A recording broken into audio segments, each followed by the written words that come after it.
students, welcome to us, and today we are going to revise the whole chapter, that is refraction of light.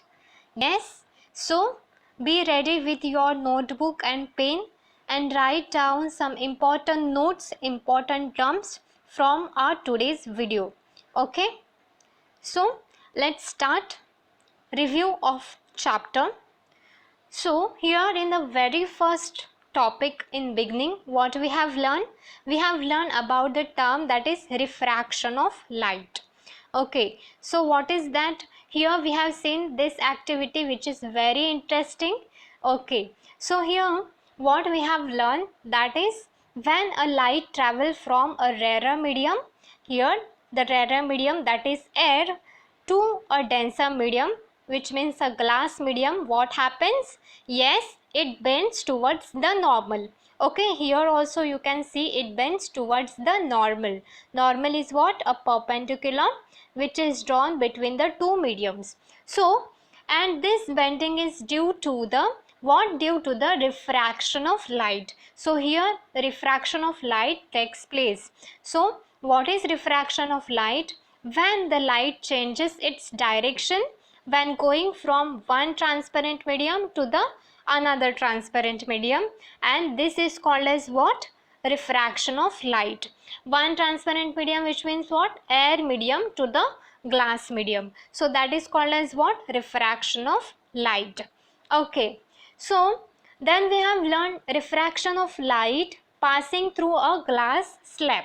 Okay, so we have taken this glass slab which is called as PQRS.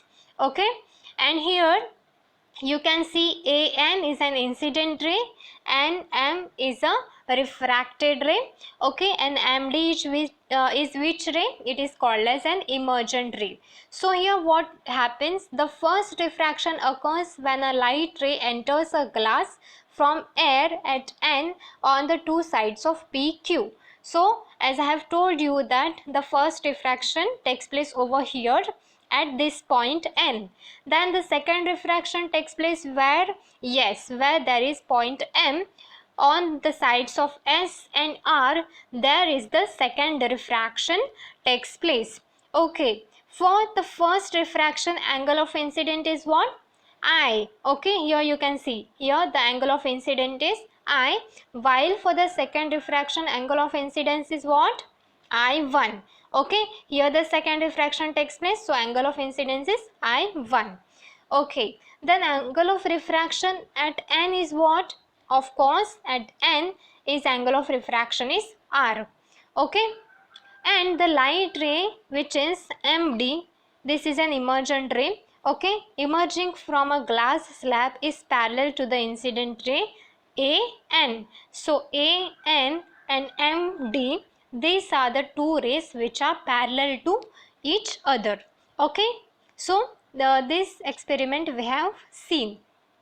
Then we have learned a very different and unique laws of refraction which are very easy. So what is the first law of refraction? Here the first law says that the incident ray, refracted ray at a point of incident N, here the point of incident N, are on the opposite sides of the normal to the surface of the glass slab at that point CD. Okay, so here you can see AN is an incident ray and NB is a refracted ray. So these are the two rays which are on the opposite side of this normal CD, and the three incident ray, refracted ray and normal, they are in the same plane. Okay, that means they are on the same glass slab. Okay, so this is the first law of refraction. Then what is the second law of refraction? It is also called as what? A Snell's law. Okay, so what is that? That is, for a given pair of media, here air and glass, these are the two pair of media.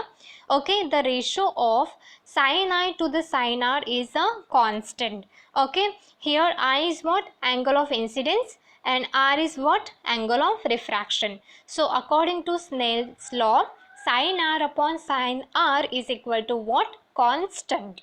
Okay, so remember that. Then we have learned refractive index. What is refractive index? Let's see. The change in the direction of light ray while entering different media is different. Yes, here you can see its direction is different, where the light ray is in medium 1, but when it is in medium 2, its direction is different. Okay, yes. So it is related to what? Why the direction of light ray is different? It is because of refractive index of the medium. So what is that? The refractive index of a medium with respect to vacuum is called as absolute refractive index. When the term refractive index are taken with respect to vacuum, which means what? Where there is no air. So that is called as what? Absolute refractive index. Okay. So refractive index depends on what? It is depends upon the velocity of light in the medium, that is speed of light in the medium. So from that we derive the formula, that is refractive index of 2 and 1, which means what? Medium 2 with respect to medium 1 is equal to how much? So the velocity of light in medium 1, that is here v1, divided by velocity of light in medium 2, that is called as v2. So this formula is very useful while solving the problems. Okay, understood this till now? Yes. Then we have seen this very different and very interesting topic, that is refraction of light in different media. Okay, so when the light enter from a rarer medium to the denser medium, what happen? It bends towards the normal. Okay, you can see over here it bends towards the normal. Yes, but what happen when a light ray passes from denser medium, this is a denser medium, to a rarer medium, what happened? It bends away from the normal. Here you can see it bends away from the normal. Okay, so remember this two term. And the very last term, that is what happens is when a light ray is incident normally at the boundary between the two medium, what happened? It does not change its direction. Okay, and hence it does not get refracted. Okay, it can travel in a straight line. Here no refraction takes place when the light is perpendicular in both the medium. Okay, so these are the two different media through which a light can travel. Okay, yes. Then we have seen mirage, a very interesting topic. So here what is mirage? The light ray coming from a distant object appear to coming from the image of the object inside the ground as shown in the figure. So here if you are standing over here and if you are looking in the downward direction, what you will see? You will see an image of a tree, but the in actual tree is not there inside the ground. Tree is there above the ground surface.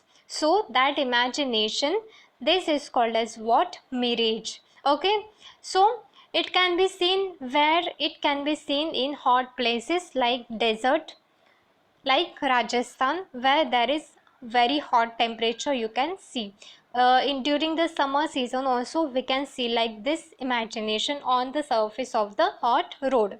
Okay, so this term is called as what? This is called as mirage. Then we have learned about the twinkling of stars. Yes, what is that? So here you can see the stars appear to be a point source because of their being at a very large distance from us. So stars are at a very large distance from us. So we see a different position of star. The position of star keeps on changing. Here you can see, if we see the position of star, we will see over here, but actual position of star is here. Okay, so the position of star keeps on changing because of motion and atmospheric air and changing the air density and temperature. That's why what happened? Refractive index also gets changes. So as the density of air increases with lowering height above the surface of the earth, as I have told, the refractive index also gets increases. So the position and brightness of star keeps changing continuously, and That's why we see that the star appear to be a twinkling. But what happens because of the, with respect to planet do not twinkle, okay, because of changes in atmospheric refractive index and brightness of individual point source. Here the point source is what? A point source is called as planet. Okay, so when the sun is somewhat below the horizon, here its light rays are able to reach us along a curved path. Here you can see the light rays which able to reach us. We are on the earth, so the light rays able to reach us through a curved path due to their refraction through earth atmosphere, and that's why we see sun before it emerges above the horizon. Okay, so we see the position of sun to be here, but actual position of sun to be here. Okay, yes, so this is about the twinkling of stars. Then we have learned dispersion of light. Okay, this is a very easy topic. So here what happened, when the white light, that is sunlight, coming from the sun through air, it enters in any refracting medium, that is here the medium is glass prism. It emerges as a spectrum of 7 colors. So it gets divided into what? Into the 7 different colors. So the process of separation of light into its component colors, that is 7 different colors, while passing through a medium is called as what? Dispersion of light. Okay, so among the 7 colors, red light bends the least while the violet light bends the most. And which light has maximum wavelength? Yes, red light has maximum wavelength over here, and the violet light has minimum wavelength. Okay, so this is important with respect to MCQ type of question. Okay, then we have learned rainbow formation, how rainbow gets formed. So here, when the light rays from the sun enters into the droplet, it gets refracted. Here you can see the light rays when enter into the droplet, what happens? Its refraction takes place and it gets divided into the different colors and it gets dispersed, that means they get separated, okay, into the different colors. So then there is internal reflection, then the bending of these rays within the medium takes place. Okay, this rays bounces back into the same medium. Here you can see. Okay, then what happened after that? Once again the light gets refracted while coming out of the droplet. Here you can see it again gets refracted when the light ray coming out of the droplet. So these all process together will form a rainbow. First of all, light enter into the droplet, then it gets refracted, then their internal reflection takes place, and again the light ray gets refracted. Okay, so with the help of like this, rainbow gets formed. Then in our last class we have learned partial and total internal reflection. Okay, reflection. So here you can see when the light enters, here is the light source, this is air medium and this medium is a water medium. So air is a rarer medium which is called as medium 1 and water is one denser medium, so it is called as medium 2. So what happened when the light enters a rarer medium, okay, a rarer medium from a denser medium, it gets partially reflected. Here you can see it gets partially reflected. Look at the second ray, okay, it gets partially reflected. The part of light gets reflected and come back into the denser medium as per the law of reflection. So here what happened, this is called as partial reflection. So basically what is partial reflection? When half of the light gets refracted in another medium and here the half of the light reflected within the same medium. Okay, so this is called as what? Partial reflection.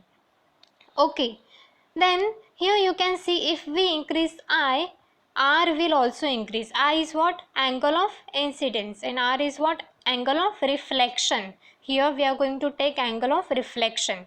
So if we increase I, what happened? R will also increases according to Snell's law. As the refractive index is constant. So Snell's law is what? Sin I upon sin R is constant.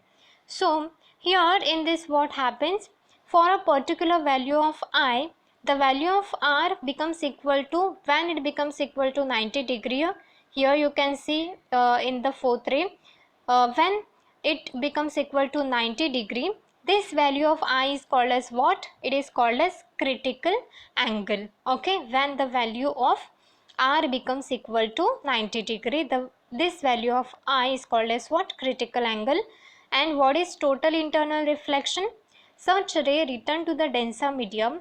Thus, all the light rays reflected back in the denser medium is called as total internal reflection. Here in the last ray, you can see a whole the light gets bounces back into the same medium, that is denser medium. None of the light goes into the rarer medium. Okay, so whole light gets reflected within the same medium, so that is called as what? Total internal reflection. Okay, so this is about the review of this chapter. Watch the video again to understand better. Okay, thank you.